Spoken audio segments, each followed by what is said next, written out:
Shamari tingatave nyaya yevanhu maprivate life avo kana chiri chihure kana chiri chii zvinopa development yeizvozvo shamari. Tiri vanhu vakuru kana tawirirana kuti tinoita bonde imhosva here, kana umwe aramba umwe imhosva here, kana umwe asvotwa akutaura zvekunyepa imhosva. Ndikazva ndichitandanidza izvozvo shamari, ndine vana 19 vada kuenda kuchikoro, ndine constituency, ndine nyaya dzenyika and so forth.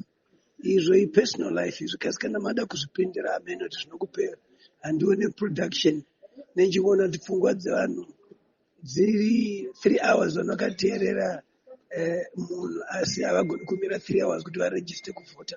Ndakacalculata vanhu vacho 12,000 ukacalculata per day 365 de vanhu vainovhota, there would be change. It's nearly 4 million people vanenge varegister kuvhota. So maonero edu akasiyana, but I'm concerned about a lot of things. Handina kuroora kaini, ndinotendera kuramba ndichitsvaga wandinoda kusvika ndagutsikana. Mune rombo rekuti hamuna meso airombo rakanaka. Mwari ngakukomborei. But zvese zvataurwa naSusan is evidence iri papo. Evidence iri papo. You've heard one side of the story. You have concluded. Azve kuti isu kusataura tigoni kutaura ka. Tinomirira kuti nema, rumors and lies are faster than the truth. We are seasoned, atinyanyumanya, but evidence iri papo.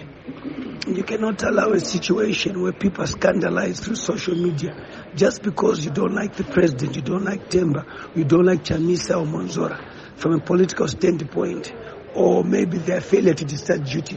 Kuti zvese zvataurwa about vani vavo zvakashata muzvisupport. We can't grow a nation like that. We must be able to separate issues. And we cannot allow kuti vanhu vataure zvinhu zvisina evidence. Nekuti mangwana ndiwe, we are politicians. We are men and we know kuti kana pane weapon ine mukadzi kunoti ndarepwa asina kurepwa, kana ndaabuse asina kuabuse and so forth. Isusu evidence tinayo. Tichataura edu manje and munoza kana totaura ne-evidence, not zvekunakidzwa nekutaura zvekusika attention and so forth.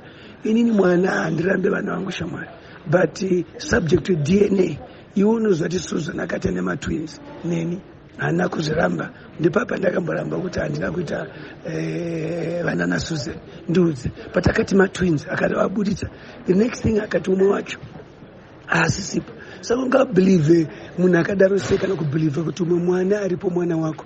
So ndakati subject to DNA toona and so forth. It raises doubts. Ukaona munhu anotaura nyika yese kuti ndine matwins omboti wambudisa pamapicture, but umwe wacho otaura kuti haasisipo. Ndoda kuziva kuti kana akashanei akavigwa kupi. Iropa rangu ka isinotsvaga ropa redu ende tinomira neropa redu. Hatitendere kuti ropa redu ringotambiswa kudai zvisina basa.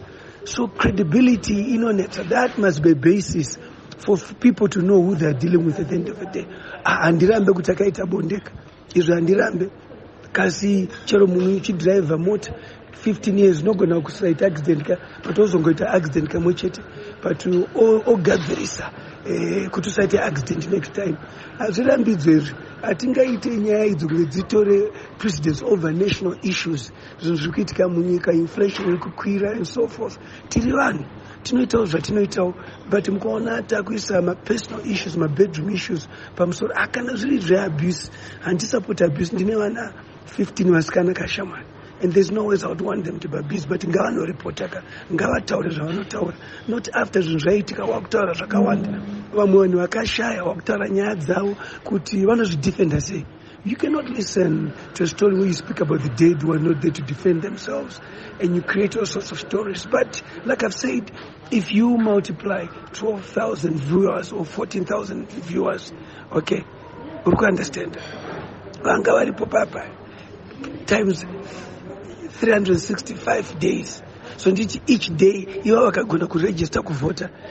Zvinhu hazvingachinjere munyika. Ndidzo maths dzandakazouya nadzo kuti wani vanhu vanoti election inorigwa asi vachiteedzera zvinhu zvenhando zvisina basa. Vadini kuenda kunoregister kuvhota? Vongomira 1 hour. Apa 3-4 hours vachiteedzera zvinhu zvisina basa kuteerera.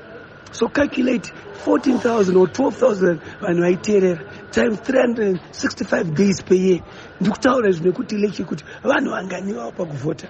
That is what will bring change. So when people get a leadership in a country which is not well run, you can't blame the leaders. I've always said it's a reflection of the people.